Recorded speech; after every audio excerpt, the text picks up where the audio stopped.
नमस्कार, मोबाईल डेअरीमध्ये आपलं स्वागत आहे. आजचा व्हिडिओ हा अपलोड करण्याचं कारण म्हणजे की अनुदानच्या रिपोर्टमध्ये काही चेंजेस झालेले आहेत. ते चेंजेस आपण आपण आपल्या सॉफ्टवेअरला टाकलेले आहे. त्यासाठी सर्वप्रथम आपल्याला आपल्या मोबाईल डेअरी सॉफ्टवेअरमध्ये लॉग इन करायचं आहे कॉम्प्युटरला. कॉम्प्युटरला लॉग इन केल्यानंतर आपल्याला इथे अनुदान ऑप्शन दिसेल. आपल्याला अनुदान ऑप्शन दिसत नसेल तर आपण पेमेंट केलेलं नसेल. यासाठी एक फी आहे. ती फी त्या फीबद्दल माहिती करून घेण्यासाठी आणि अधिक माहितीसाठी तुम्ही आमच्या मोबाईल डेअरी ॲपमधील खाली सपोर्ट नंबरवर कॉल करू शकता. आपल्याला तिथे पूर्ण माहिती दिली जाईल. यानंतर आपण आता बघूया की अनुदानमध्ये रिपोर्टमध्ये काय काय चेंजेस झालेले आहे आणि ते तुम्ही कसे बदल करू शकता. तर सर्वप्रथम आपल्याला अनुदान या ऑप्शनवरती क्लिक करायचं आहे. त्यानंतर शेतकरी जनावरेमध्ये मी सर्वप्रथम जात आहे. इथे आपण शेतकऱ्यांची जनावरांची माहिती बघू शकता. जर आपण जनावरांची माहिती ॲड केलेली नसेल तर आपण नवीन जनावरे जोडा या बटनावर क्लिक करून आपण इथे माहिती भरू शकता. इथे आपल्याला सगळी माहिती भरायची आहे. एवढी माहिती दिसत आहे ती माहिती भरल्यानंतर आपण इथून सेव्ह करू शकता. यानंतर आपल्याला या जनावर फाईलची एक्सेल फाईल अशी ही डाउनलोड करायची असेल इथे डाउनलोड एक्सेलचं ऑप्शन आहे. इथे आपण जाऊन डाउनलोड करू शकता. माझी एक्सेल फाईल आता डाउनलोड झालेली आहे. तर या प्रकारे आपण शेतकरी जनावरे माहिती भरू शकता आणि ती फाईल डाउनलोड करू शकता. यानंतर नवीन ऑप्शन आलेला आहे शेतकरी तपशील. आता मी यावर क्लिक करत आहे. तर इथे सर्वप्रथम काय आहे की अनुदानासाठी पात्र शेतकरी यादीमध्ये खाली दिलेल्या अटींची पूर्तता झालेले शेतकरी समाविष्ट असतील. तर ज्या शेतकऱ्यांना अनुदान भेटणार आहे त्यांच्यासाठी एवढी माहिती असणं अत्यंत आवश्यक आहे. जसं की बँक तपशील, account number, IFSC code, branch नाव, बँक नाव, मोबाईल क्रमांक, शेतकरी फार्मर ID, जनावरे माहिती, टॅग नंबर. तर ही माहिती सगळी या फाईलमध्ये असणार आहे. त्यामुळे ही माहिती आपल्याला इथे भरायचीच आहे. जनावरे माहिती आपण बघितली आहे की शेतकरी जनावरे इथे आपण भरू शकता. आपल्याला बाकीची माहिती भरण्यासाठी आपल्याला फार्मर्समध्ये जायचं आहे. इथे आपण बघू शकता की इथे जर तुम्ही ऑलरेडी शेतकऱ्यांची माहिती भरलेली आहे, तुमची बँकेची माहिती बाकी आहे, आधार नंबर बाकी आहे, फार्मर ID बाकी आहे, तर तुम्ही इथे पेनाचं बटन दाबू शकता.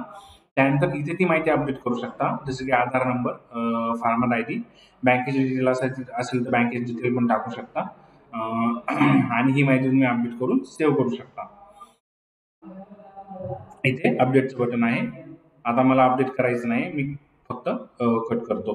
तर या प्रकारे आपण शेतकरी तपशील ही माहिती भरू शकता आणि ती माहिती भरून झाल्यानंतर इथून तुम्ही ती फाईल डाउनलोड करू शकता. आता मी माहिती भरलेली नाही तेव्हा फाईल डाउनलोड होणार नाही. इथे नो रेकॉर्ड येत आहे. पण माझे अपात्र शेतकरी असतील त्यांची मात्र फाईल डाउनलोड होईल.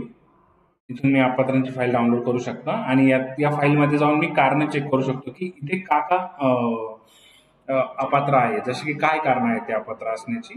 जसं तुम्ही इथे बघू शकता की फार्मर ID नाही आहे, आधार नाही आहे, बँक अकाउंट नाही, बँक नेम नाही, इत्यादी डिटेल्स नाही आहे. तर ही आपल्याला डिटेल्स भरावी लागतील तेव्हाच ती फाईल डाउनलोड होईल. यानंतर आपल्याला जर सर्व फाईल डाउनलोड करायची असेल पात्र अपात्र तर आपण सर्व सिलेक्ट करून डाउनलोड करू शकता.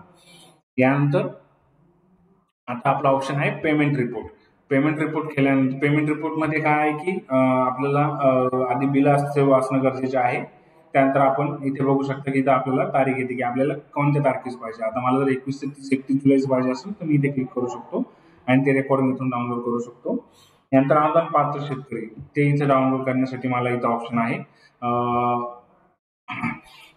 जर आपल्याला असा एरर येत असेल नो रेकॉर्ड तर आपल्याला सर्वप्रथम काय करायचं आहे, अनुदानासाठी पात्र नसलेले शेतकरी ही फाईल आपल्याला डाउनलोड करायची आहे. डाउनलोड केल्यानंतर त्या शेतकऱ्यांसाठी जे कारण आहे अपात्रचे ते त्या एक्सेल फाईलमध्ये असतील.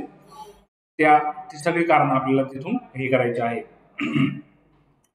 जी कारणं बघायची आहे आणि त्यानंतर ती माहिती आपल्याला सुधारून घ्यायची आहे आणि अशा प्रकारे आपण आपले शेतकरी अनुदान पात्र करू शकतो. इथून इथे 3 ऑप्शन आहे. यानंतर बघा अनुदानासाठी पात्र शेतकरी कोणते आहे हे तुम्ही इथं वाचून घेऊ शकता. त्यानंतर अनुदानासाठी पात्र नसलेले शेतकरी हे कोणते आहे हेही तुम्ही इथे वाचून घेऊ शकता. यानंतर जो रेट चार्ट आहे सरकारी नियमानुसार तो असा आहे 3,535 आहे आणि 30 पैशाची कपात आहे.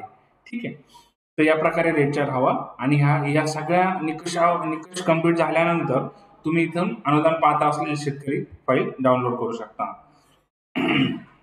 असेच आपल्याला आपल्या सॉफ्टवेअरमधील नवीन फीचरची माहितीसाठी तुम्ही आमच्या मोबाईल डेअरी चॅनलला सबस्क्राईब करू शकता. जेणेकरून आपल्याला नवीन नवीन अपडेट येतील. धन्यवाद.